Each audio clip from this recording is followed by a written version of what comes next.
Ways. Welcome to the Damu Keyway conversation. It's Duse M's the Don. We're going to get this one started. We got the content. Spring certified news. You know we have to do it again.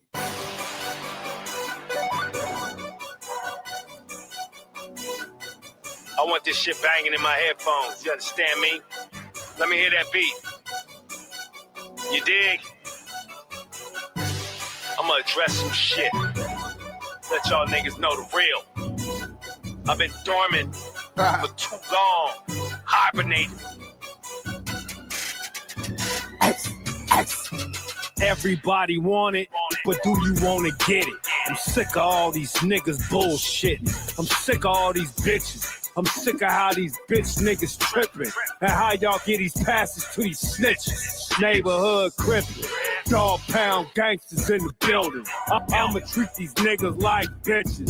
Throw them to the wolves and the vultures, the hyenas and my step. Damu Keyway conversation. The only place you gonna get it is the only place you gonna get Big U. Where's? So we got to get to the content. We got the brother Street Certified News. El Guapo. Salute to the brother El Guapo, man. It's like every time we come together, hey, unity, man. It's unity, and he done made some bands dealing with Duse M because we get the content. You know what I'm saying? So salute to El Guapo. We ain't gonna waste your time. Y'all hit that like button on the way in. Subscribe if you ain't already subscribed. Y'all see that right there. Like and subscribe. Y'all see that right there. Let's get into it though. We got the content.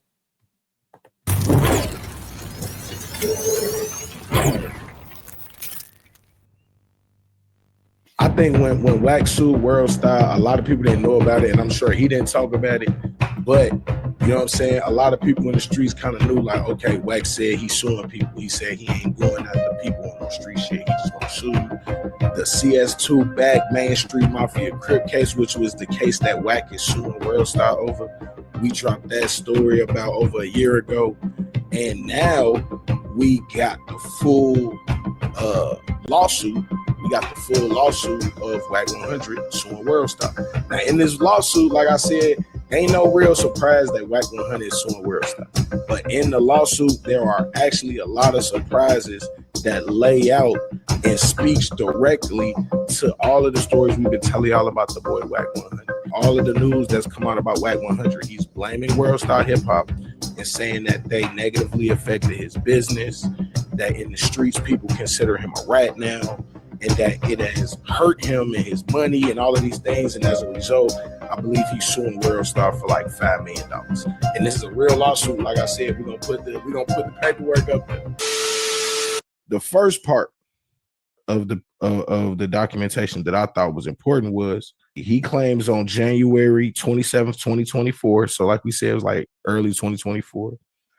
Within 2 business days, he sent a letter to Media Labs immediately demanding the removal of the video, and he wanted to issue a formal retraction. Now, Wack 100 understands that Worldstar Hip Hop is not a media voice or a media place. It's really just a place where people either pay to get their videos posted, or maybe Worldstar just likes it or whatever. Maybe it's a person that works within Worldstar. So Worldstar ain't never gave no formal retraction. You know what I'm saying? He's putting that there so that if they don't do it, he could sue. So what he said was, hey, you got to take the video down and you have to issue a formal retraction within a certain amount of time or I could sue. Worldstar Hip Hop would respond, claiming that within 24 hours that the video in question had been removed. Wack 100 would then go on to say that it was extremely important that this video was removed for his safety and his reputation, and that these were false statements made in a public forum. You know, if you believe that snitches get stitches, once you find out somebody an informant, you know, it could be green light. So Wack 100 went to the people and told them this, like, hey man, they calling me a rat, they calling me a snitch. My life is in danger now. My money is involved in this. So that's what the lawsuit's about. Worldstar Hip Hop would then take the video down. Wack 100 has officially PC'd up. Cause when you was in the valley, you was BG'd up. Nigga say you're a baby gangster. Pacoy Maparu, he say he started the baby gangster. Now the nigga's no longer BG'd up. He hit the internet and went PC'd up. Worldstar video dropped, the nigga PC'd up.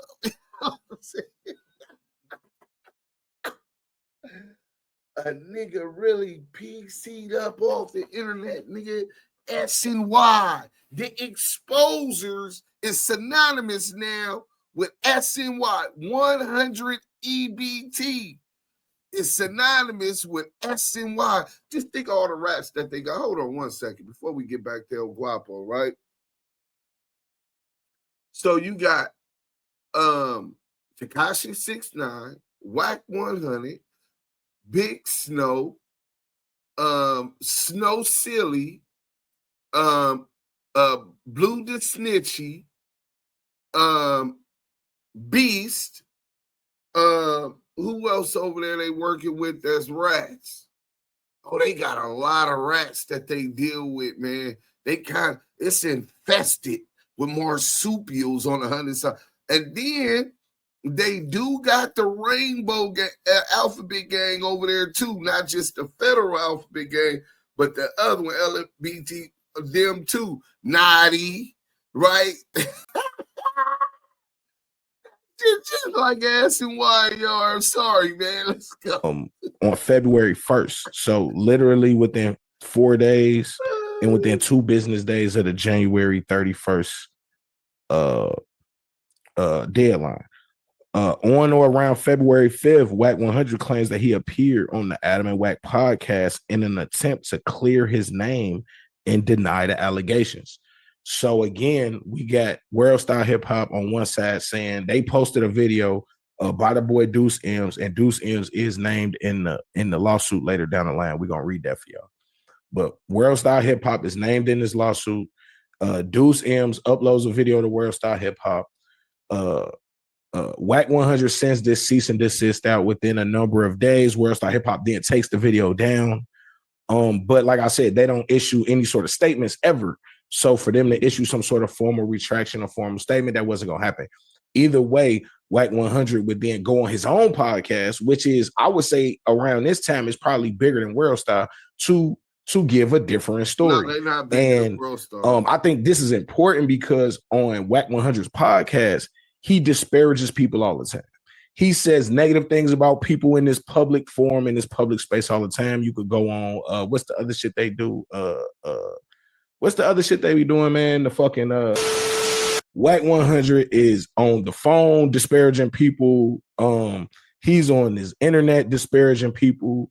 And one time that something happens that he doesn't like and it has his name in it, now he's suing, whether it was the Main Street Mafia story or the Texas, drop the charges in the case of justice, whatever. We did our homework, man. We went and got the paperwork, firsthand sources, went straight to Texas, went straight to LA County Sheriff and got these documents. Either way, Worldstar Hip Hop would then respond, because they're not gonna be like, yo, okay, he's right, we owe him $5 million. They're not gonna say that. So they responded.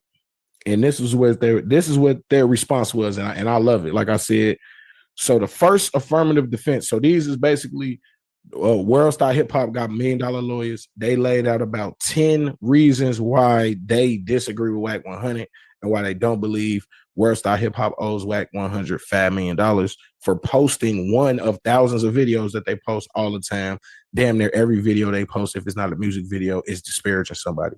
And even in music videos, I'm sure they disparaging somebody they talking about in the song, disparaging the girl, shaking her ass. Everybody's being disparaged on Worldstar Hip Hop.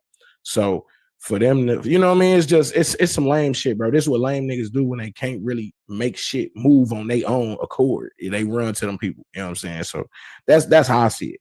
Either way, the first affirmative defense, Worldstar Hip Hop's lawyers claim that the complainant failed to state a cause of action upon which relief may be granted. So basically, Wack 100 crying. There's nothing that he wants that will fix this situation except for the paper. You know what I'm saying? Like, usually when you're suing somebody, or even before the lawsuit even take place, you will put out there like, look, this is what I want. Now, again, he said, I want the video taken down and I want a formal retraction. Worldstar Hip Hop, all they do is post videos. They never speak on nothing. So for them to make a once in a lifetime change because it don't make sense. So no formal retraction, but they did take the video down. Clearly, that wasn't enough for Wack 100, and he continued with the lawsuit. So their first reasoning of, hey, we don't agree with this lawsuit is, bro, you said you wanted some action. We gave you the action. Now you still suing us. There have to be a action of relief. If I do this, then the shit stop. But there isn't, because, of course, Wack 100 just wants to sue Worldstar. It's not really to stop the lawsuit. It's to keep that bitch going. So now the second affirmative defense, and this is really the smoke gun right here. This is the deal breaker. Like we said, these big companies have $1 million lawyers. They have legal teams. They understand this type of stuff before it even goes up on the internet. We got integrity. We not finna speak on no man that's not doing that and act like he is. So the second affirmative defense for Worldstar Hip Hop is that the video contains substantial truth. The plaintiff's claims are barred in whole or in part because statements allegedly made by or attributed to the defendant were substantially true, and the defendant had reasonable grounds for believing the truth of the statements. So let's get to that real quick, right?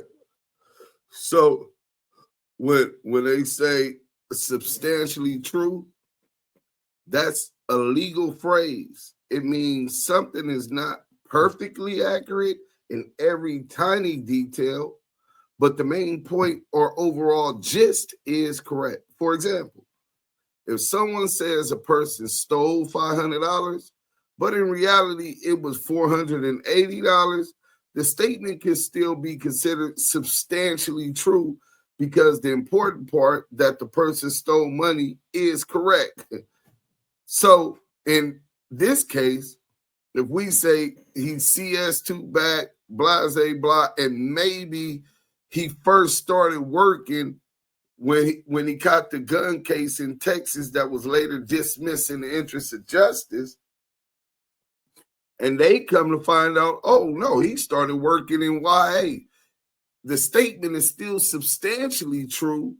It's just little details might be off here and there. So this is what Worldstar, a reputable hip-hop blog, the biggest hip-hop platform in America, the biggest hip-hop platform in America, 500 million views monthly. That's 500 million views a month. It's what her Worldstar is doing. And their lawyers, $1 million lawyers, top of the line, are saying that the documentary exposing Wack 100 and CS2 Back is substantially true. Nasty word. How you gonna get around this? Thought they was just gonna lay down and settle, huh? Nah. Just like me, they credibility on the line. You finna have to go to trial with this one.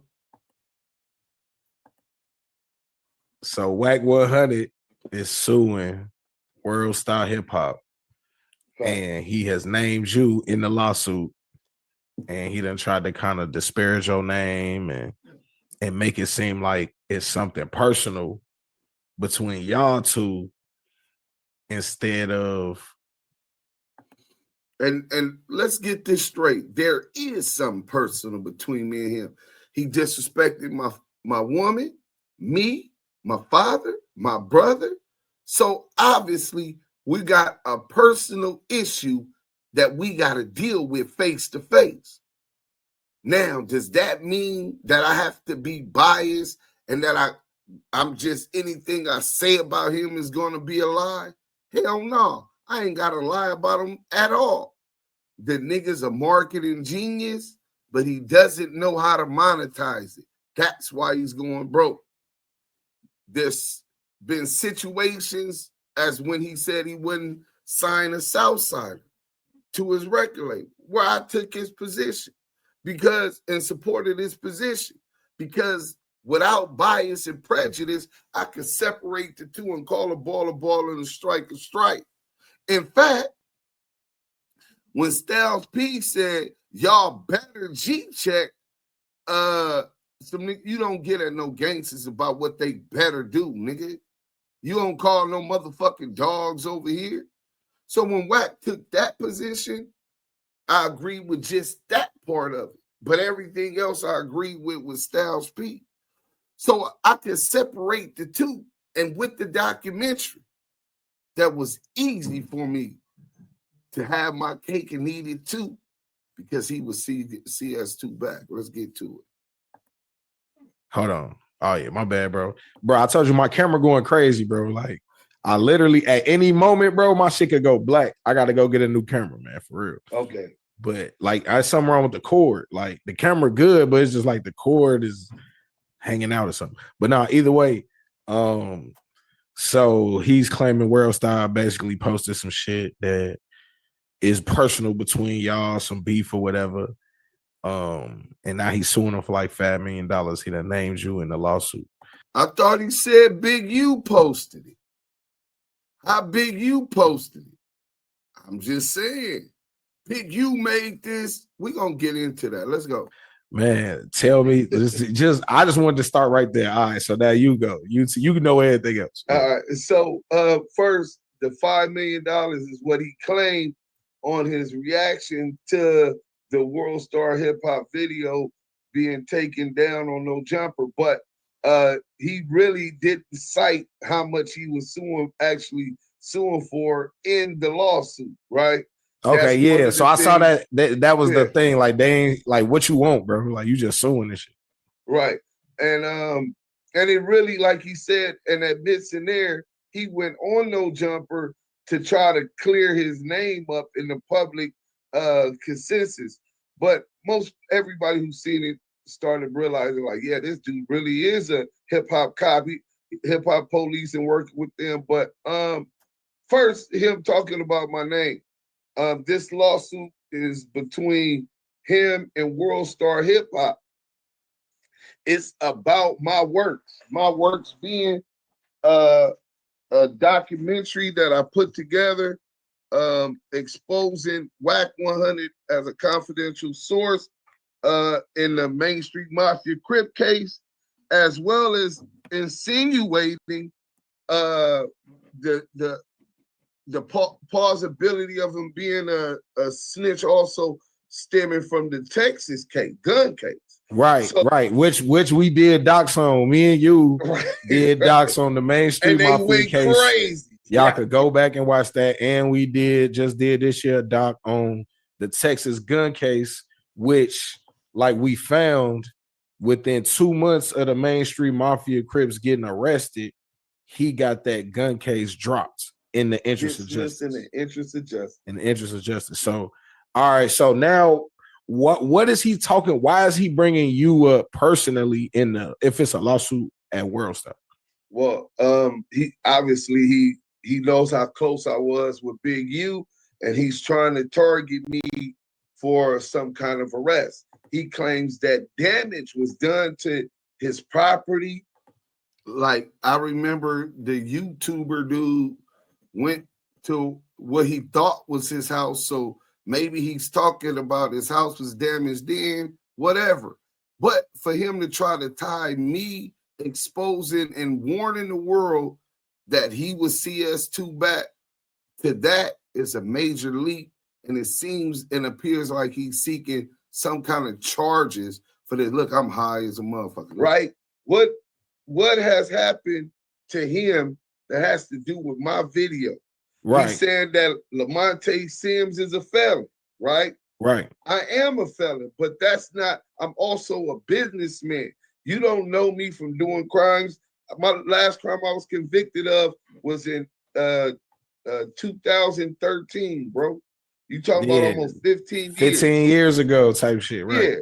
you know. So I've evolved from that. I paid my debt to society, right? And I've evolved since then, ingratiated myself into the hip hop culture, back into the hip hop culture, because I was already doing my thing out on the West Coast, right?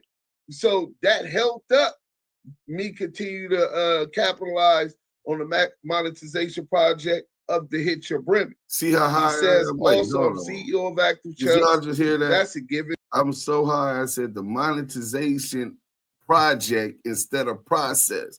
It helped the monetization process. I was blown. Let's go. I'm finna get high after this. Let's go. Why are you telling these people? Yeah, like why he putting your businesses and the shit that you involved with in the paperwork like that, like giving them information about you. Right. Well, I think he also want to try to pit us against each other because he knew that I had served a demand for payment. Us against each other, meaning Worldstar Hip Hop against Duse M against Worldstar Hip Hop. I did serve a demand for payment to Wack 100, YouTube, and Media Labs IA, which is the parent company of Worldstar Hip Hop, demanding $5 million. So, but they could settle out for $250,000. So that's where that was at. But let's get to it. From Wack 100 and a demand for payment from Worldstar Hip Hop and a demand for payment for YouTube, right? And I'll give you the screenshot. So Cash Jones, Wack 100, was so hurt by being exposed with the documentary that he wanted it down by any means. So he had his attorneys strike my YouTube page where I had the same it's still up there now. They took down my documentary off my YouTube page, gave me a copyright strike because Cash Jones claimed that the video was his. He owned the video, copyright entire video, right? So after you already had put it out. After I had already put it out, right? So the video was down for like 2 weeks, right? You know how you got to wait like 10 days if you get a strike or whatever. And then by that time. Yeah, it's customary when you receive a strike or a copyright that they take the video down, even your channel, if it's some kind of community thing. And after 10 days, when you challenge it, if they don't file something in the court to continue to proceed, then they'll put the video back up and you be able to go live again. This is what Wack 100 did with my intellectual property that I own. Let's go. I'm telling him, I told YouTube, I'm registered this with the copyright office. I've also registered it and got the digital embedded fingerprint in the video, right? Which comes back to Active Chucks Entertainment. I'm talking about all the way to Sound Exchange billboards, bro. Everything cross. I teach this shit. Cross my T's, dot my I's. So what I'm talking about right now is some big boy shit. I'm talking my shit, right? So let me go to show y'all what I did with this work. So y'all already seen the certificate of registration. Let me go on Sound Exchange. I'm gonna log in to Sound Exchange real quick, right? And then I'm gonna show y'all exactly what I did. I want y'all to see my password. You know what I'm saying?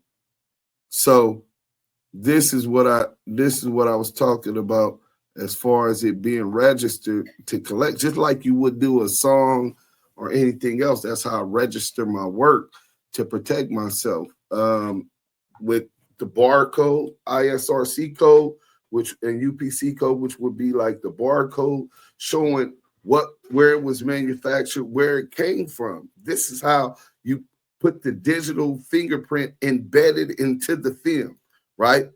So just like a water bottle or fruit, say it was salmonella found in the fruit, right? They will be able to track it to the exact form it was produced at, right?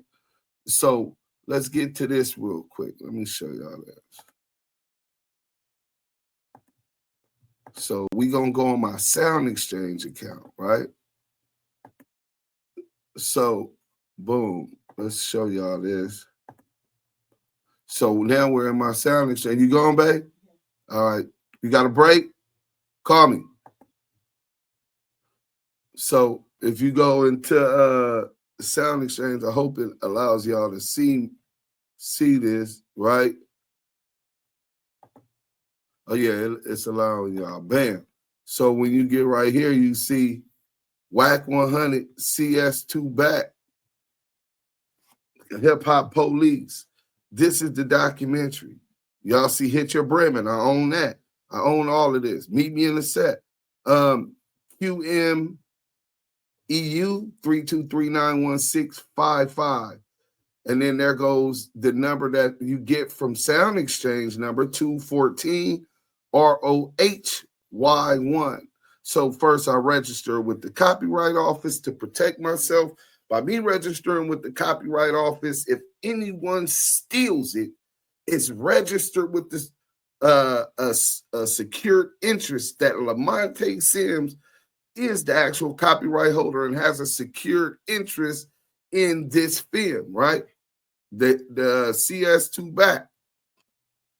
Anybody steals that, I could get an attorney on a contingency basis, meaning I won't have to pay them nothing until after they win the lawsuit, because I got the certificate of registration. It's my work, and unless I've signed over rights, which is called a license, unless I license the rights out in exchange for something else. So after that, and so you get reasonable attorney fees if you register with the Copyright Office. Lawyers know that. They'll take your case on a contingency basis if they got the time to do it. It's easy money where they're going to cook the books, reasonable attorney fees, right? And then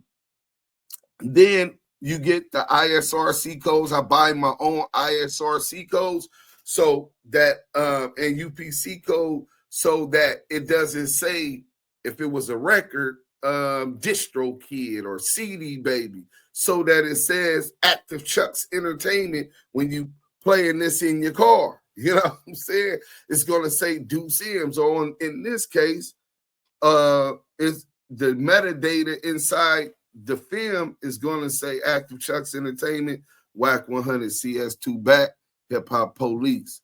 But then you just don't stop there, right? You gotta also register it for mechanical royalties, right? And that's with the MLC, right?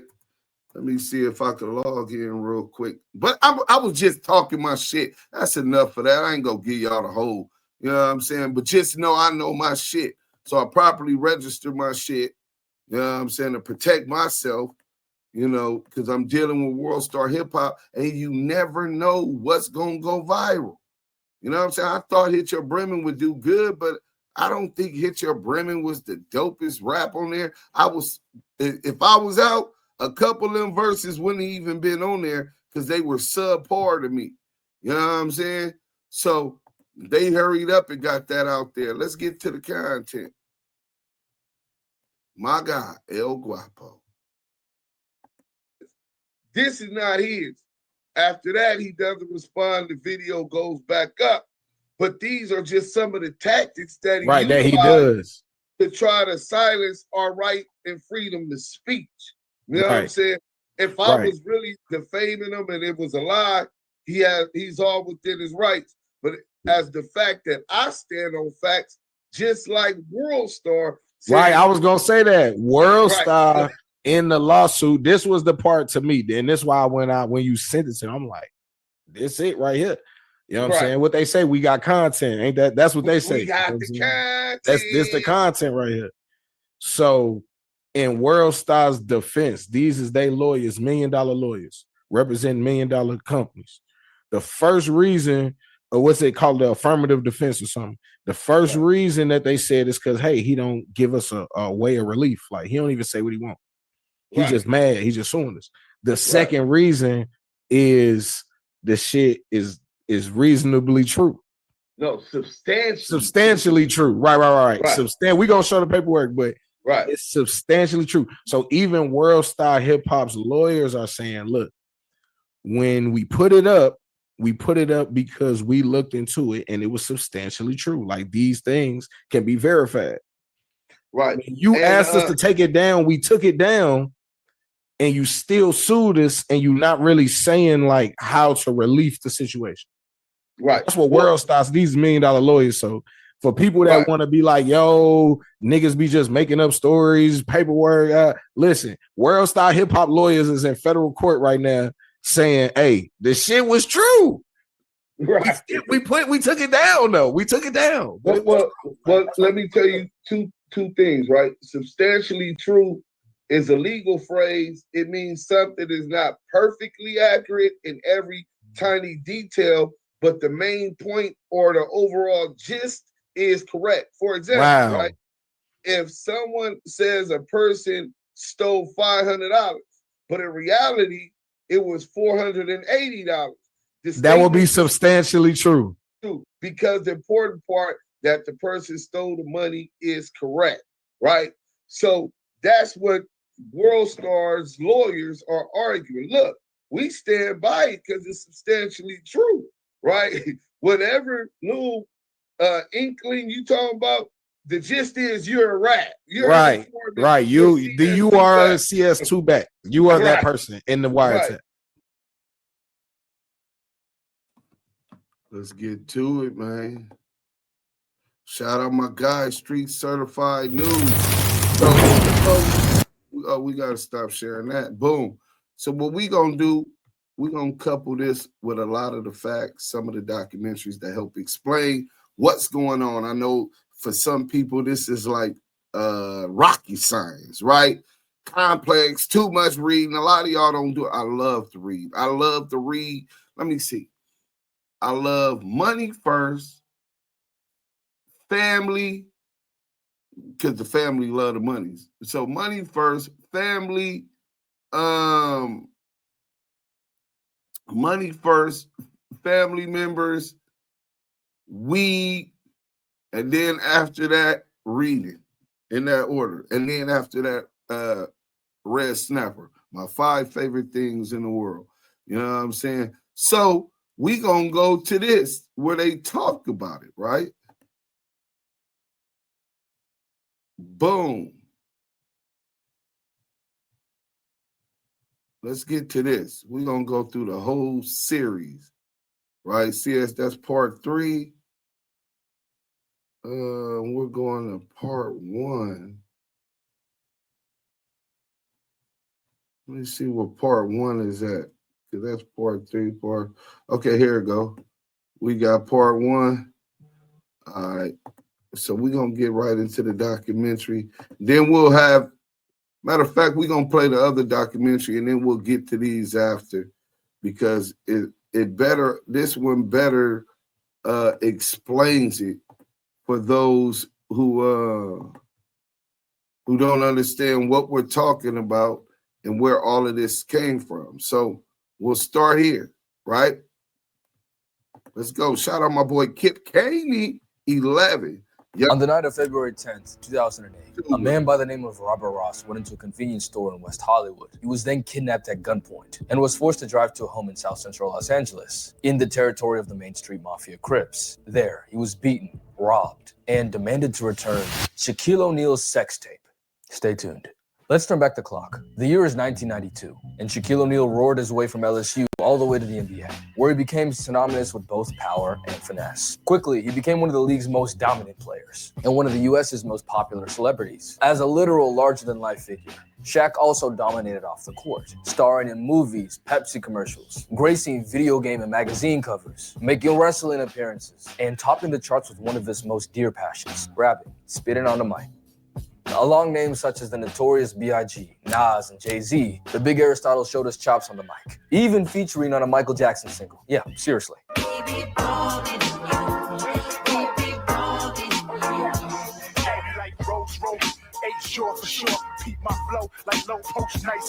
Of course, Shaq doesn't get a King of Pop or Jay-Z feature by just dunking a basketball. He was actually an adept rapper for his time period. And although he already had millions of dollars, worldwide fame, and basically anything that he wanted more. He called himself a Renaissance man, And hey, he was Shaquille O'Neal, man. Whatever he wanted, he got. No diddy. So it's a year later now. Fresh off a Rookie of the Year campaign, Shaq founded his own record label called Twism Records, with Twism standing for The World Is Mine.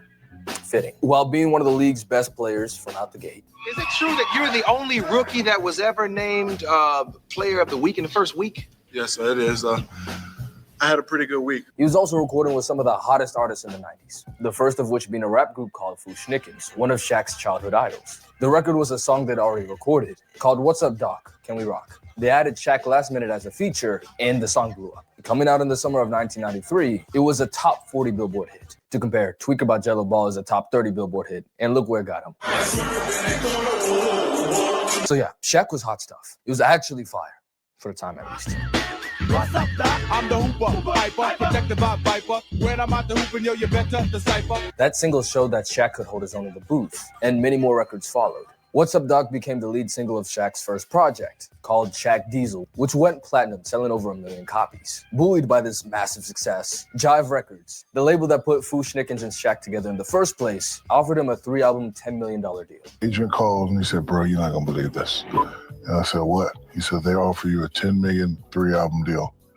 And I was like, I got to take it. The next album he dropped was called Shaq Food, The Return, where the first song was No Hook, featuring RZA and Method Man. The Shaq attack has risen. Roll call 3 p.m. This is Twism. Always and forever. The album went gold, selling about 500,000 copies. After this, Shaq left Jive Records and partnered with Interscope, where in 1996 he dropped the best album from any athlete ever, You Can't Stop the Rain, featuring the Notorious B.I.G., Jay-Z, Nas, and Rakim. For my younger audience, that's like Jello dropping a project with Drake, NBA Youngboy, Lil Uzi, and damn, Cardi. Shaq was stamped in the music game. Just a few months prior, Shaq made the bombshell announcement that he'd be signing a 7-year, $121 million deal with the Los Angeles Lakers. From there, he became the legend that we all know. On the music side, he commemorated his move with the track Straight playing.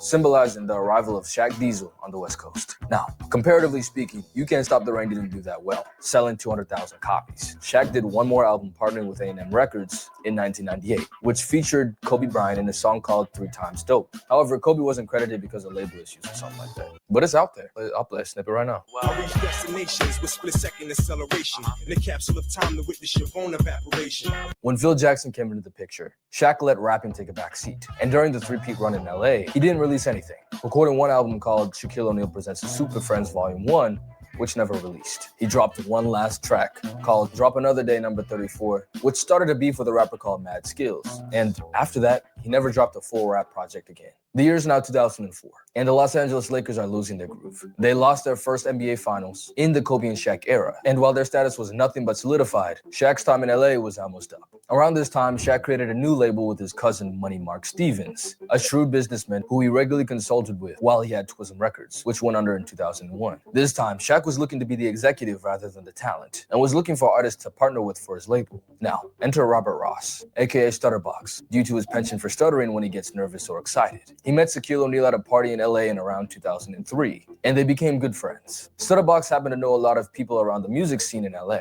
Shaq's new label, looking for new artists, commissioned Studdabox to go and find new people for him, and he followed through. Plus interest, it seems. Enough to where Shaq shouted him out in a 2006 remix of his song with a Notorious B.I.G.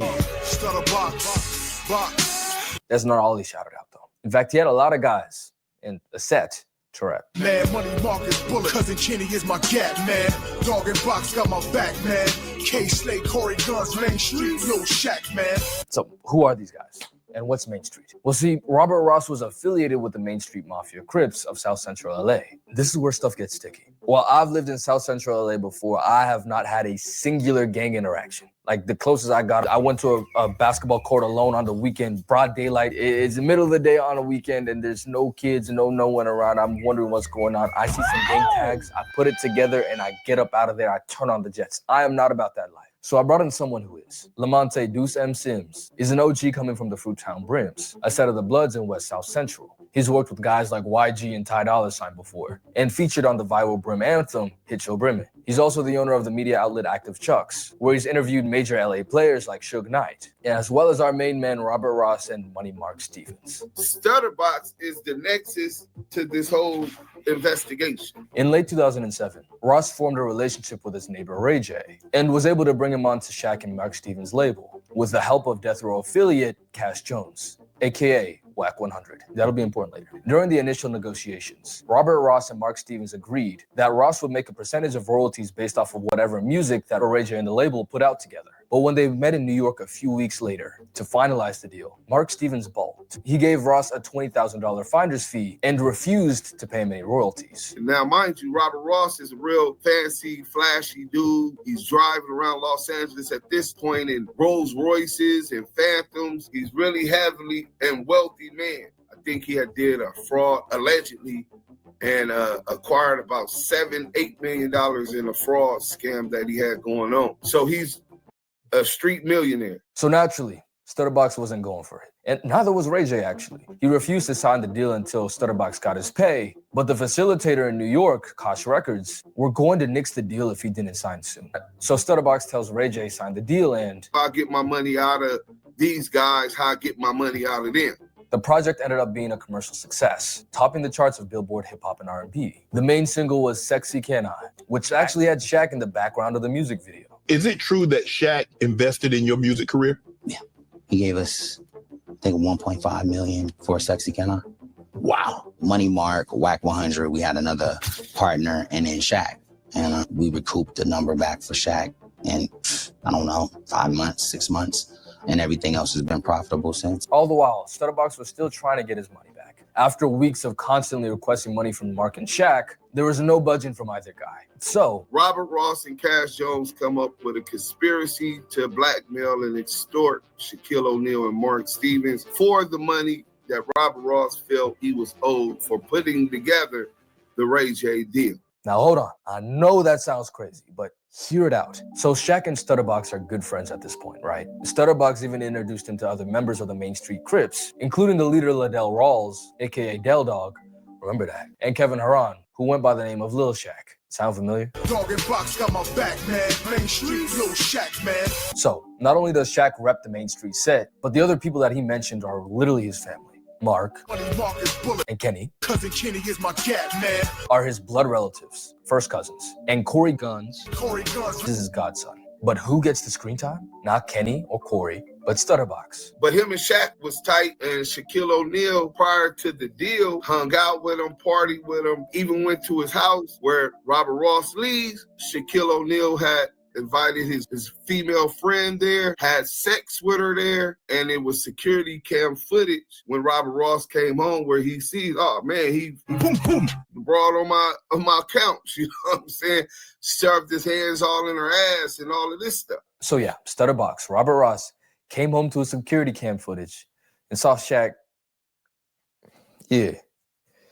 So anyway, that's leverage. This happened around July 2007, before Shaquille divorced his wife, Shawnee. That's infidelity from a global superstar in the 2000s. TMZ would literally be slobbering. TMZ was going to slobber all over that. So through Cash Jones, Wack 100, Ross claimed to have recorded and saved the footage and insinuated that he could sell it to TMZ and make a lot of money. Additionally, get this. Now, Robert Ross, another story plot twist, seeing that Shaquille O'Neal and Shawnee O'Neal were having a rocky relationship. As the story goes, he allegedly played in to be a counselor, and it is rumored began to have sex with Shawnee O'Neal. I don't know if that's true or not. Like I said, Robert Ross lies about a lot, but it's been consistent. Even a lot of the police officers in their report citing that this allegation might have possibly been true. Shaquille O'Neal hired a private investigator to follow his ex-wife. She follows his ex-wife and brings back footage of Robert Ross and Shawnee O'Neal having brunch together out in, they met halfway and met in Texas or somewhere down south back east. During this time, apparently Robert Ross told Shawnee O'Neal about the sex tape and even offered to sell it to her. She also said she didn't believe there was a sex tape because he was a liar and he never slept with her.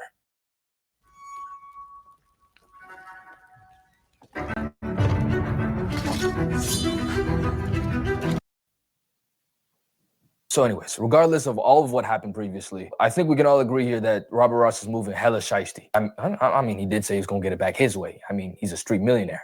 What do you expect? But here's where he messed up. He messed with Shaq Diesel. Hey, no glaze. One thing Shaq didn't play about back then was leaks. During Kobe Bryant's deposition in his 2004 Colorado case, he name-dropped Shaq to the people who were interviewing him, claiming that Shaq would not pay his woman to say anything, and that he's already paid up to $1 million for stuff like this. Now, listen, I'm not gonna choose a side for you guys, but the alleged victim, 3 days before she charged Kobe, bragged about being with him to 5 people. She'd apparently tried to get with Eminem, and her friend described her as having a celebrity addiction. At least from Kobe's point of view, this was just infidelity. And when Shaq did it, he married Shawnee in 2002, he made sure to cover his tracks. Now here goes one of his business partners, who, by the way, had a track of criminal activity, and Shaq was claiming to want to reform him, but he'd also been dropping Shaq's name to police officers. So this is the guy who's trying to throw all of that now down the drain. Shaq wasn't going. Enter Dell Dog, the leader of the Main Street Mafia Crips, and one of the most famous men of South Central LA. You had to hear about Dell Dog. He was like God. Christened the Street Apostle, Dell Dog was the founder of 4 Life Records and the 4 Life Mafia Car Club, the latter of which became the predecessor for an entire car subculture in Japan.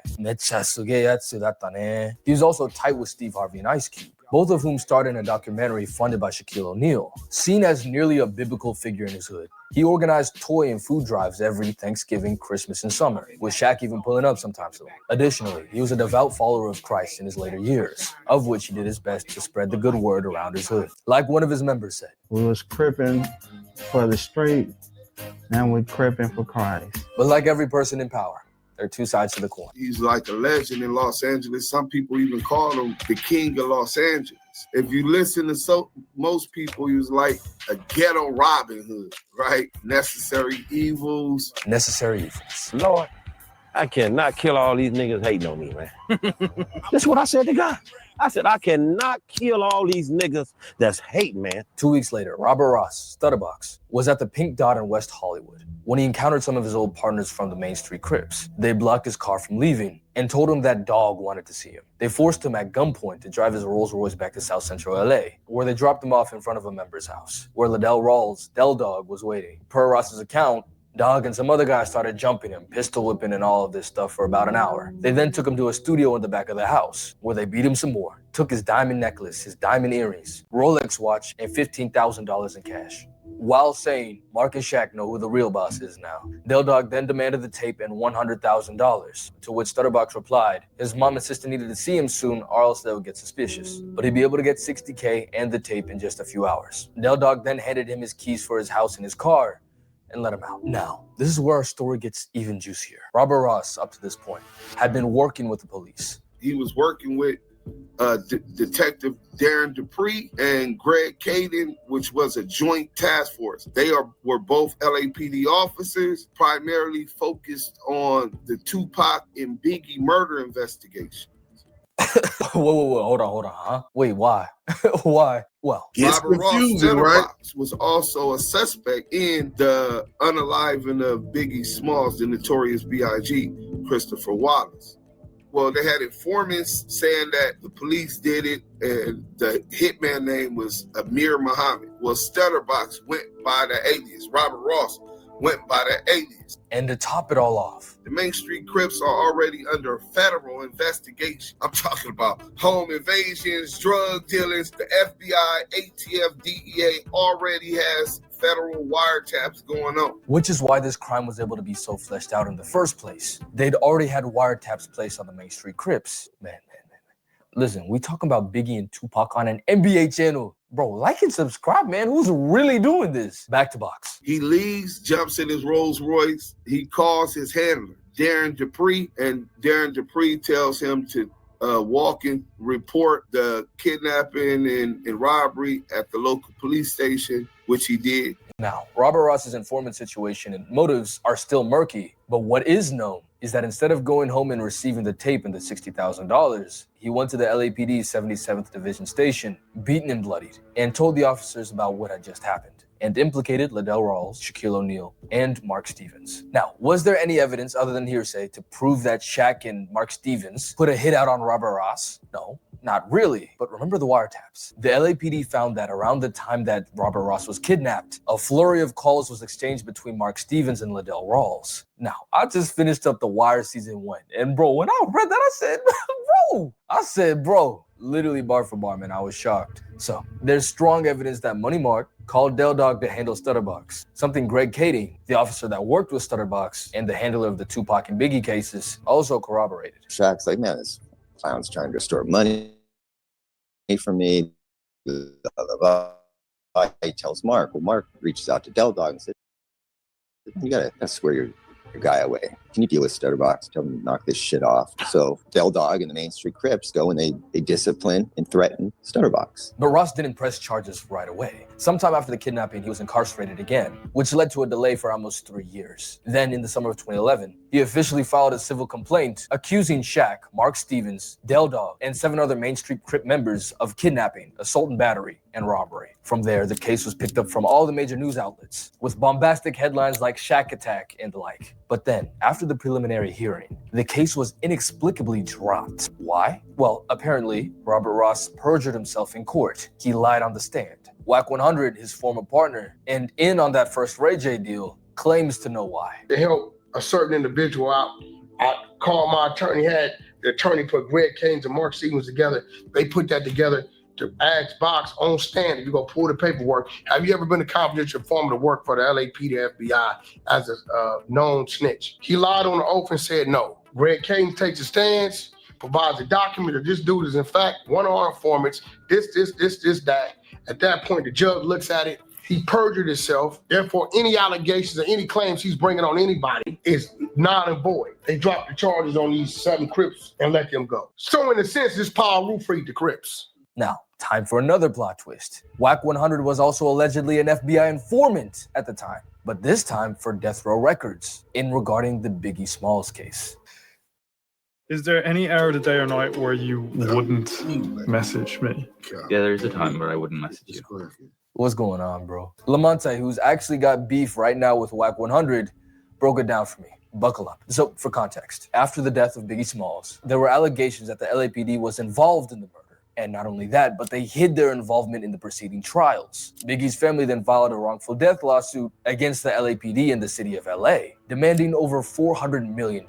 Detective Greg Kading, he helped federalize that Main Street case, but that wasn't his case. He's running the Biggie murder investigation and the Tupac Death Row Suge stuff. So that's his priority. There's a $400 million lawsuit against the LAPD and the city of Los Angeles, which would have bankrupt. Greg Kading and Darren Dupree, the task force was created to bring up a different theory that didn't implicate any police officers in participating or assisting in the unaliving of Biggie Smalls, the notorious Big. That's his only focus, to bring up a theory so that they could get off this $400 million lawsuit. Yeah, he admits that. Detective Coet would have spoke up on the stand, or Detective Fournier, they could have asked them about everybody who was on this investigation, including the informant. Informants being confidential source 2 Back. Now, who is CS2 Back? Well, according to Lamonte's findings, that is Wack 100 Cash Jones, who's listed in the investigations while Dell Dog was speaking with Mark Stevens. Through Mark Stevens, who is now Cash Jones's employer at Deja 34 Records thanks to the Ray J deal, he wanted to convey the information that Studdabox had gone sour.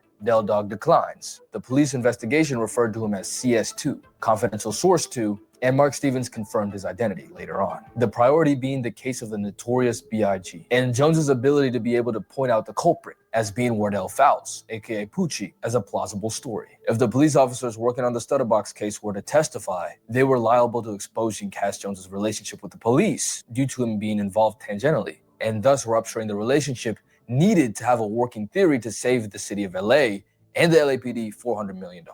So they left their lower-ranking informant out to dry, and the case was dropped. But hey, that's just a theory, a gang theory. That was poor. That was poor. Thanks for watching. My bad.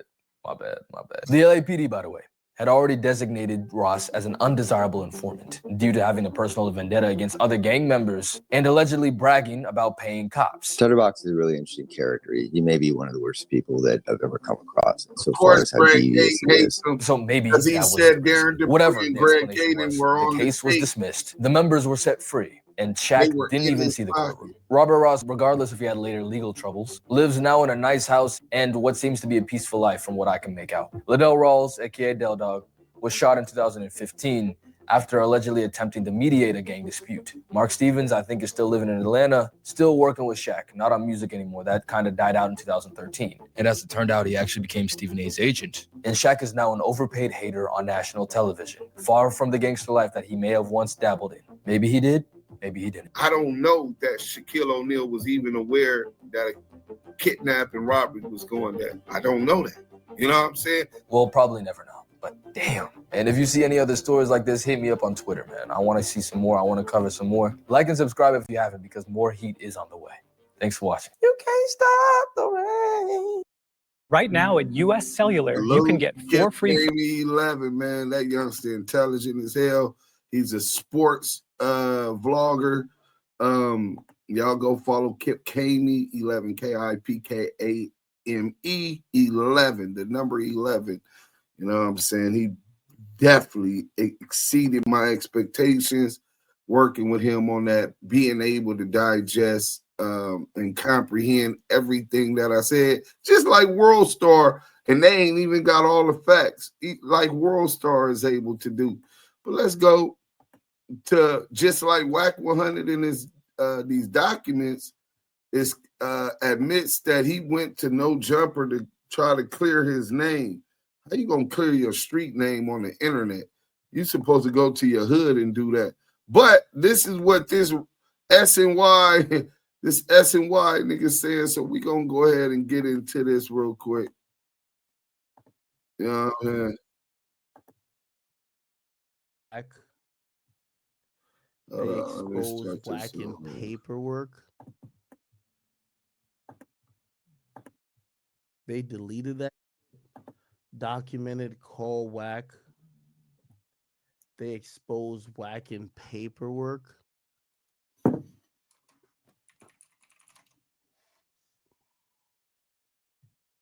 Is it this? Let's see. Go Figure TV. Back. Bout that Wack is over. Yes. They thought it was up under my name. I had a living beyond the means excuse to come in there was all up on the different corporations. Wack is claiming that FBI did not know his house was not in his name before entering his home, and once they found his paperwork... Hold on, let me see if I can find this. Is it this? Wack 100, most famously known for arguing on Clubhouse, has been exposed as an confidential informant in paperwork recently released by defendant Money Mark and Studdabox. Before we play the recording of Money Mark, who was the main defendant in this case, confirming Wack is back, let's take a look back to when Wack himself spoke on this case and admitted to meeting with the feds and also saying they owe him a favor. Once they hit my motherfucking home office, that's when they called the search off. Because in the home office, he then discovered the house and cars and everything they thought was up under my name, that had that living beyond the means excuse to come in there was all up under different corporations. Wack is claiming that FBI did not know his house was not in his name before entering his home, and once they found his paperwork in his home office, they called off the search. How does the FBI not have this information prior to search warrant? My attorney, we go down to the federal building on Wilshire Boulevard, right up to 405. We go up top. Now, I get up top, I'm tripping niggas. So when I tell the motherfuckers, hey, look, y'all raided my house. Y'all had motherfuckers cuffed up in my house. Y'all did all this shit, you know, and y'all know damn well I was clean. Y'all embarrassed me, this, that. We filed the suit. When we get outside with my attorney, 2 officers that's depicted in there came to the front of me, and my attorney said, hey, look, man, let this shit go. This shit gonna fuck. You know, this ain't gonna look good on us. We didn't know you. That boy put it on you. What up? Right? but we'll owe you one. Wack is explaining going down to the federal building tripping and basically the detectives telling him on the spot that Studdabox told us on you. This seems a little odd that detectives would give up someone who is supposedly working for them name, and also beg to drop the lawsuit and let us owe you a favor. Wack has told this story on several occasions, changing it up a little each time. When I got up to the top floor, when we went to go get my personal belongings, me and my attorney, when I saw the two women with that FBI flag jackets come out, that Studdabox would always invite to dinner when we was eating at Stevie's on the Strip. That's when I knew what time it was. When we come off the elevator, I see a bunch of people in FBI flag jackets. Guess who one of the persons I see?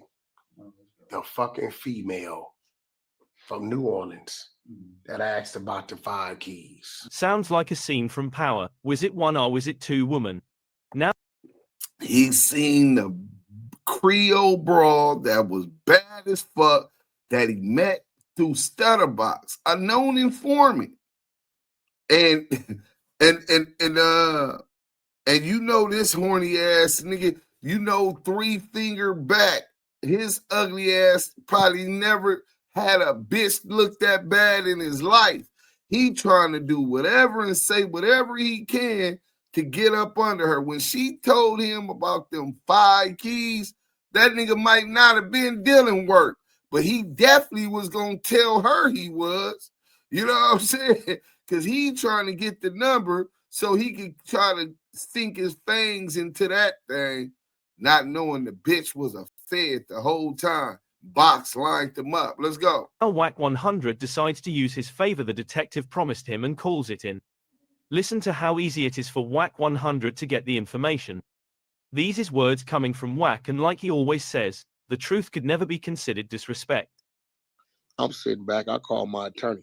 I said, hey, yo, call that officer. I need to have a word with him.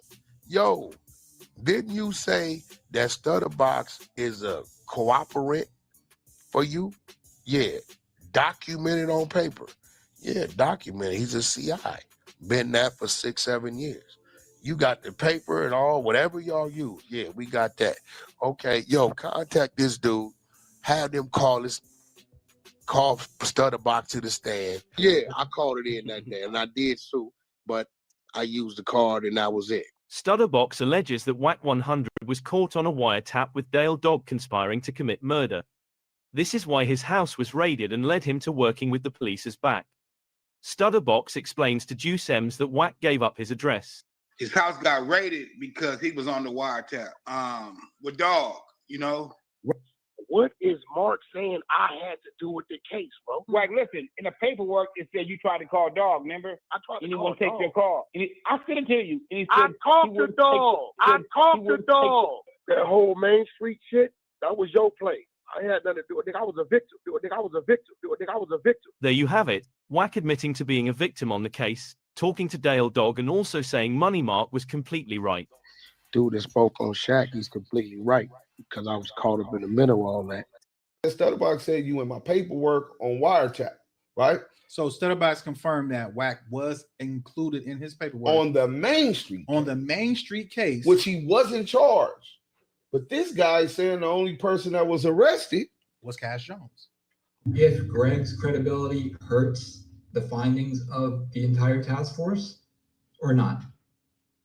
Well, first of all, there were no arrests made other than Cash Jones. But when you get the discovery, was part of that the actual wiretap? The whole transcript. I got the whole transcript. The whole transcripts of the whole wiretap. And do you, in that paperwork, do you see your conversation with Cash Jones in them transcripts? That was the initiating. When they started recording. Right. And Cash Jones. In the paperwork they put him as Back. BACK. And I kept asking the Wack boy in a minute. The lawyer, like, who the fuck is? I ain't talked to no Back. Nasty. And they way. said, nah, that's Wack. So they put him in Back because he a brother. So wow. All right, man. Your academics. Hey, if this is what y'all trying to get Wack down with, man, this shit was boring as hell, man. Wack ain't guilty, man. Like, I'm sorry to say, Wack is one of the niggas like, yo, he's like a cockroach, bro. Like, if you gonna come for him, you gotta come from the right. If that's what you guys are gonna get Wack with, man, that's bullshit. He's not guilty. This nigga's a Wack weenie 100, rat 100, CS2 back, gleezy guzzler. Nigga, this nigga's a professional gleezy guzzler. Mind you, he does like having sex with his girlfriend with other men. So it's starting to make sense. You gotta make sure you come from right. This shit looked like he was trying to put me to sleep, and unfortunately, who knows if they have any points in this, but I just don't care anymore. I'm sorry to say. So again, I just don't care anymore. Oh, you don't care about your boyfriend being exposed or your girlfriend, whichever one it is.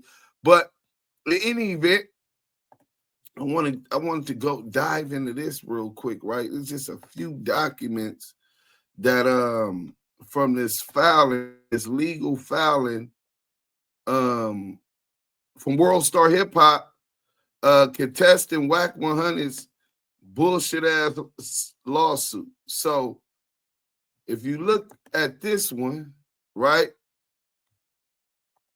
Wack 100 really gets into tattletelling and involving me in this case where I'm not suing none of them yet. You know what I'm saying? At this point, right?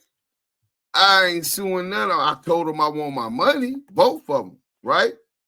But I ain't suing neither one of them. So now here he goes. Here's the first page, right? This would be page 3 and 4 of the Declaration of Cash M. Jones. This is what Wack 100 under Declaration of Statement, right? Under penalty of perjury, he will testify to this. The source and author of the defamatory statements as published and disseminated by defendant is Worldstar Hip Hop, is a felon. So the source and author of this is a felon, widely known to be biased against and openly hostile towards me. Well, I could test that statement as false. Also, specifically, the author of the video is Lamonte Sims, aka Duse M Sims, a convicted felon who serves as the self-proclaimed CEO of Active Chucks Entertainment. So he's making sure that he's pointing me out in a declaration that he's prepared to testify about. Sims has a well-documented pattern of engaging in vexatious litigation and long ago initiated a public campaign of defamation and harassment directed at me.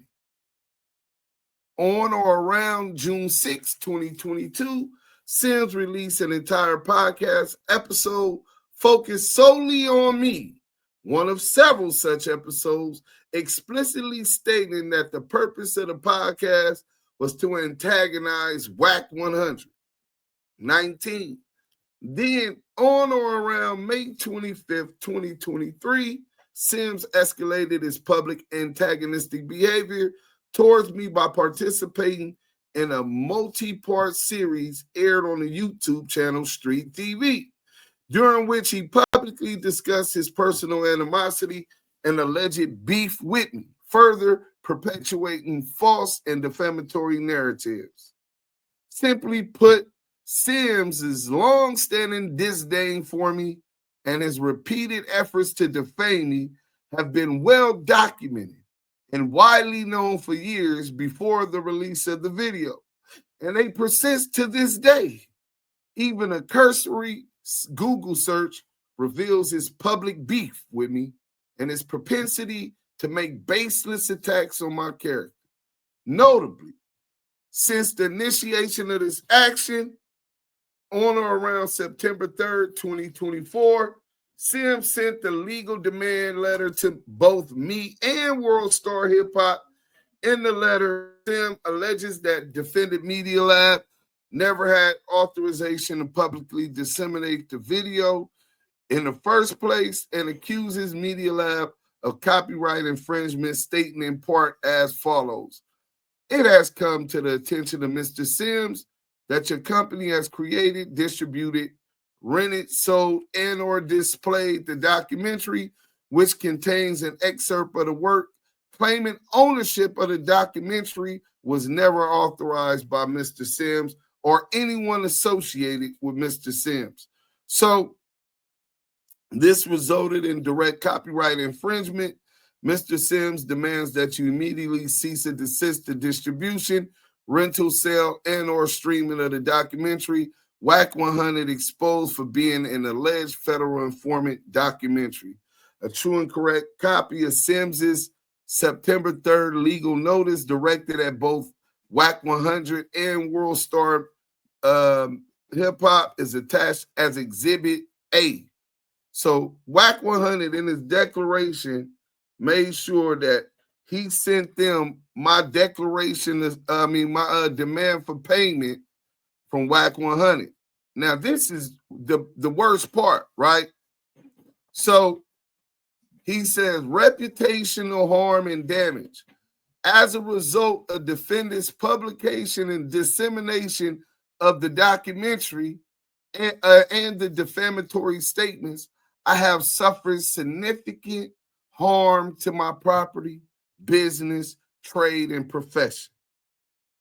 The false and defamatory statements have caused me severe emotional, reputational, and financial harm, and have even jeopardized my personal safety by placing my life in danger.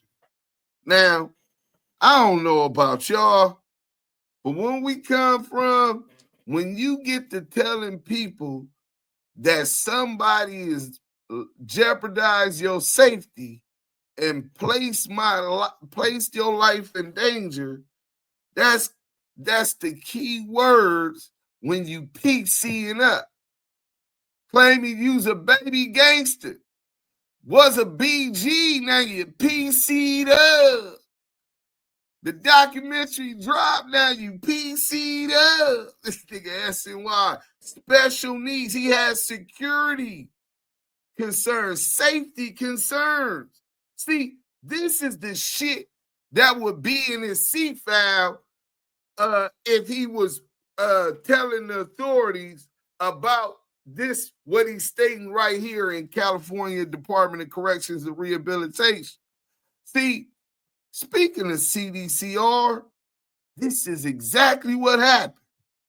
When the Bloods told that nigga, here's this knife, handle your business. And if you listen to him, instead of handling his business, he get into it with a CO, a correctional officer, who just out of the blue, when it's time for him to handle his business, and told him, fuck slobs. Disrespectful epithet that disrespects the Bloods organization.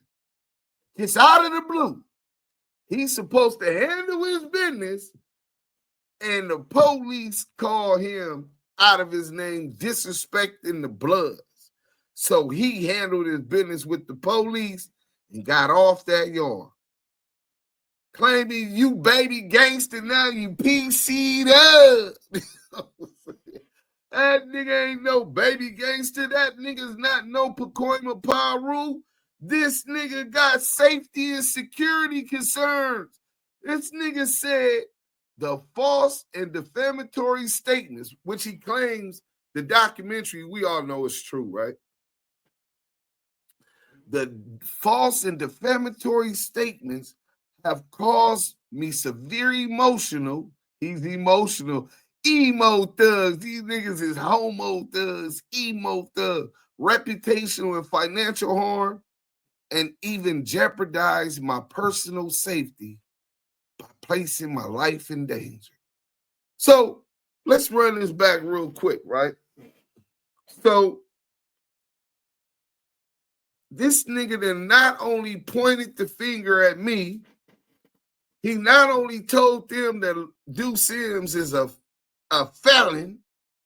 What does a felon have to do with the documentary? Obviously, me executive producing a documentary means I'm a businessman, an executive producer.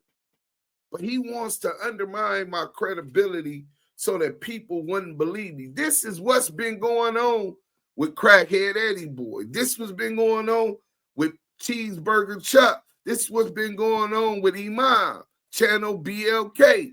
All of these people who attack me, trying to undermine my credibility. The craziest part is, not one of them niggas got more credibility than me in the streets, in life. So that means neither one of them has the credibility that I got online. So I have lost numerous potential business opportunities and relationships due to the accusations made in the video.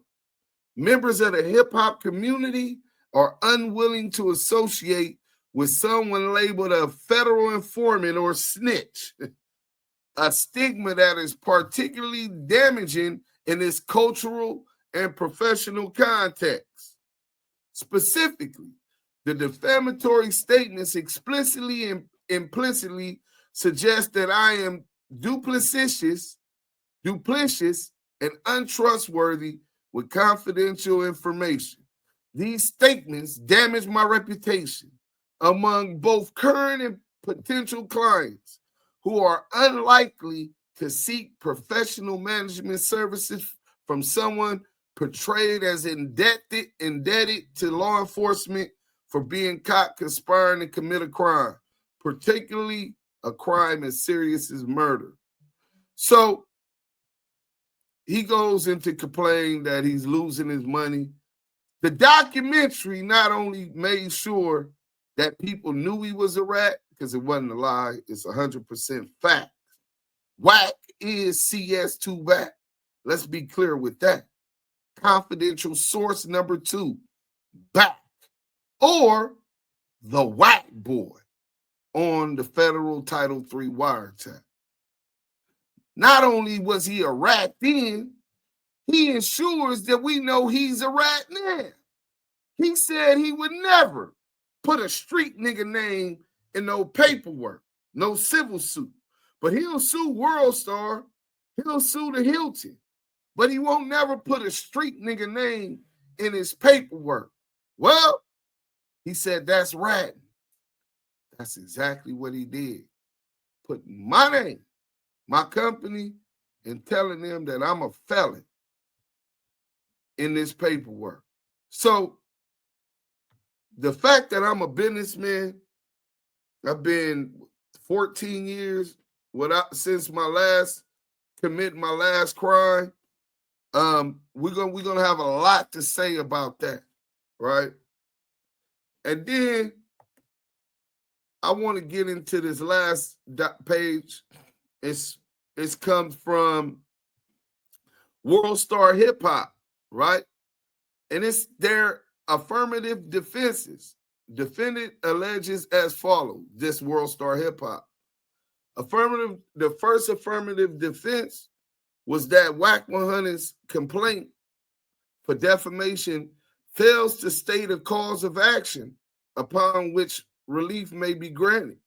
So Wack only asks that they take the video down and that they give him a public rebuttal of the video. He only wants Worldstar Hip Hop to clear his name. If they don't say and lie and say that he ain't CS2 Back and that they were wrong, then he's suing for $5 million. The only thing about that is this. It ain't gonna happen, Cass Jones. It ain't gonna happen because of this. The second of affirmative defense, plaintiff claims are barred in whole or in part because statements allegedly made by or attributed to Worldstar Hip Hop were substantially true, and Worldstar Hip Hop had reasonable grounds for believing the truth of the statement. That's all they got to prove, is that the statements made were substantially true and that Worldstar had reasonable grounds for believing the truth of the statements. So that's all we're going to do for today. We're going to play this documentary, what all the big fuss is about, and then we're going to end this. Let's get into this real quick. I think it's about 11 minutes, man. Let's get this up in here. And after that, we're going to get up out of here, man. You know what I'm saying? You know what I'm saying? Let's go.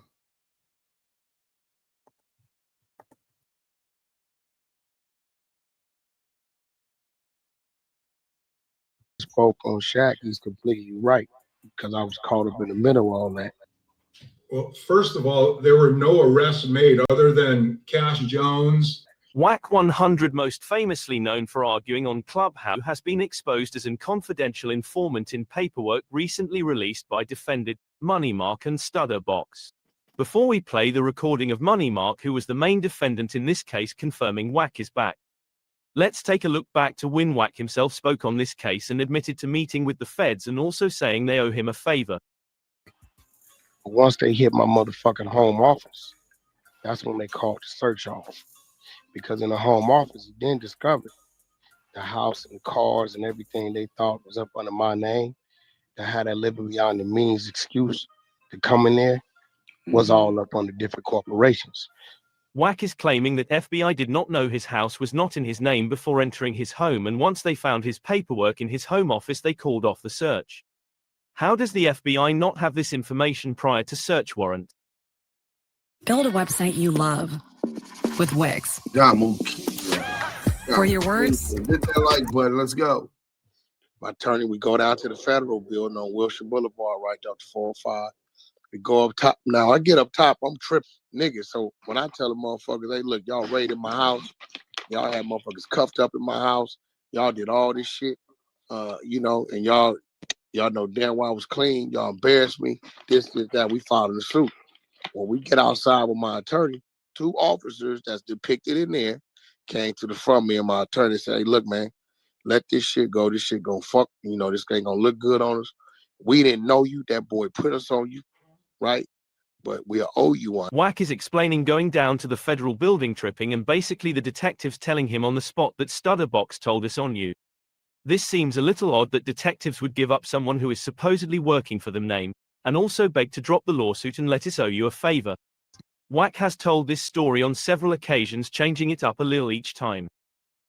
When I got up to the top floor, we went to go get my personal belongings, me and my attorney, when I saw the 2 women with that FBI flag jackets come out, that Studdabox would always invite to dinner when we was eating at Stevie's on the Strip, that's when I knew what time it was. When we come off the elevator, I see a bunch of people in FBI flag jackets. Guess who one of the persons I see? The fucking female from New Orleans that asked about the 5 keys. Sounds like a scene from Power. Was it one or was it 2 women? Now Wack 100 decides to use his favor the detective promised him and calls it in. Listen to how easy it is for Wack 100 to get the information. These is words coming from Wack, and like he always says, the truth could never be considered disrespect. I'm sitting back, I call my attorney. I said, hey, yo, call that officer. I need to have a word with him. Yo, didn't you say that Studdabox is a cooperant for you? Yeah. Documented on paper. Yeah, documented. He's a CI. Been that for 6-7 years. You got the paper and all, whatever y'all use. Yeah, we got that. Okay, yo, contact this dude. Have them call Studdabox to the stand. Yeah, I called it in that day, and I did sue, but I used the card, and that was it. Studdabox alleges that Wack 100 was caught on a wiretap with Dell Dog conspiring to commit murder. This is why his house was raided and led him to working with the police as Back. Studdabox explains to Duse M that Wack gave up his address. His house got raided because he was on the wiretap with Dog, you know. what is Mark saying I had to do with the case, bro? Wack, listen, in the paperwork, it said you tried to call Dog, remember? I tried to and he call won't take Dog. your call. And I sent it to you. And he I said, talked he to wouldn't Dog. take- he I said talked he to wouldn't take Dog. That whole Main Street shit, that was your play. I had nothing to do with it. Nigga, I was a victim. Nigga, I was a victim. Nigga, I was a victim. There you have it. Wack admitting to being a victim on the case, talking to Dell Dog, and also saying Money Mark was completely right. Dude that spoke on Shaq, he's completely right because I was caught up in the middle of all that. Studdabox said you in my paperwork on wiretap, right? So Studdabox confirmed that Wack was included in his paperwork On the Main Street. on the Main Street case, Which he wasn't charged. But this guy saying the only person that was arrested was Cash Jones. If Greg's credibility hurts the findings of the entire task force or not? Well, first of all, there were no arrests made other than Cash Jones. But when you get the discovery, was part of that the actual wiretap? The whole transcript. I got the whole transcript. The whole transcripts of the whole wiretaps. And do you, in that paperwork, do you see your conversation with Cash Jones in the transcript? That was the initiating. That was the initiating when they started recording. Right. And Cash Jones. In the paperwork they put him as. Now the paperwork they put him as Back. BACK. And I kept asking the Wack boy in a minute. The lawyer, like, who the fuck is? I ain't talking to no Back. Nasty. And they way. said, nah, that's Wack. So they put him in Back because he a brother. So it's Wow. Okay. Was this Back also referred as confidential source number 2? Yes, sir. Correct. Well, That's nasty work. We don't even need to play no more of that. You got met him with the homie Studdabox. That's how I first came to meet Wack, was through the homie Studdabox, right? When I met him, dude was driving trucks, seemed to be cool. Box was like, yo, this was his neighbor across the street. He seemed to be cool. When Studdabox defected, Wack picked up the phone and was basically being the interim, the middleman, because he was telling me Studdabox was defected, and I was like, okay, but my whole thing is, if he defected, why are you fucking with him? Right. So he says that Studdabox defected, and then you get some phone calls asking to speak to someone else, right? Yeah, he called me. He called me, man. It was a series of calls, 4 or 5 calls. He wanted to reach out to the homie, rest in peace, Dell Dog. And I don't give out nobody now. Right. So I called the homie, Dell Dog. I'm like, yo, homie, you want to holler at this dude or what? Because he keep calling me. And he was like, nah, I'm good on that. I don't want to holler at dude. So at some point, you get a you don't want to do no hollering? Wack Hunt, Cash Jones. Hell no. And when he contact you, what did he contact you concerning? He wanted to reach out to Dell Dog, rest in peace. And he wanted to give Dell Dog some information that he had gotten from Studdabox, right? It's like he was getting information from Studdabox on what his plan was and what the get down was going to be. And he wanted to talk to the homie and talk to him. And Dog wasn't getting on the line with him. And he kept blowing me up because he wanted me to get him on the line. Right. Smart man. Rest in peace to Dell Dog, man. So he's talking about the phones is being compromised. Is that one of the things that he told you? Well, the homie Dell Dog never trusted dude. Follow me? Right. So Dog didn't know was the lines compromised or was they wired up for sound or not. He just wasn't going to chance it. Now let's jump into 2 more situations Wack 100 himself discussed about his encounters with the FBI. Fans just called my phone 2 hours ago. What they were talking about? I seen the shit, right? So first, I've been trying to get gang passport cleared. I said, maybe it's the, the passport people, right? So I said, I ain't gonna answer. Let me put the recorder on, then call. I called back. niggas straight feds. So they asked me, have I been threatened? I said, what? Threatened by what you talking about? They talking about the boy, right? So that let me know they on his line. They didn't heard something. Information has been provided that you've had some disagreements with Mr. Prince. Are you familiar with him? I mean, I know who he is, but I don't have no issues with Mr. Prince. Okay. So, I mean, a disagreement is a disagreement. I don't know how that factors in the FBI. well, I think Mr. Jones, all the YouTube videos going back and forth with him calling you a snitch and you calling him one and all of that would be where we received information that there was possibly a disagreement. Wack hired a crisis actor to impersonate the FBI. He posted a screenshot of his call log and bureau was spelled wrong. Was this Wack way of alerting the authorities he has issues with J. Prince? Wack has threatened 9,000 people on the internet, threatened to put a bag on people's head, claim he supplied guns to gangs. Them same niggas you talking about when they went to war, guess who they had to come see to get their tools, bro? Big you all up. Wack, Crip nigga gotta come see me. Why would the FBI be calling a big-time gangster like Wack 100 to make sure he's okay? Unless there is a relationship between the two parties which could have started when the felon was caught in Texas with firearms. Wack has accused rapper T.I. of snitching for only serving 1 year for illegal firearms, claiming that there was no way he could have only got that little time without telling. Wack 100 alone with his brother was arrested in Texas for unlawful carrying of a firearm by a felon. There was never a court date, no discovery on file, just a brief in support of motion to suppress. The case was dropped in 2011 in the interest of justice. Wack needs to do what he asked everyone else to do. Produce the paperwork, not just the order to dismiss. Explain how a felon gets caught with guns crossing state lines. What happened to your co-defendant? Visit the cost cutters near you today and get the cut you want at a price you'll love. That's it, man. We up out of here. Jamu Kiwe conversation. We're going to be still chilling up on Clubhouse, man. Chilling with the fam and the people that pulled up, man. Salute to y'all. We out.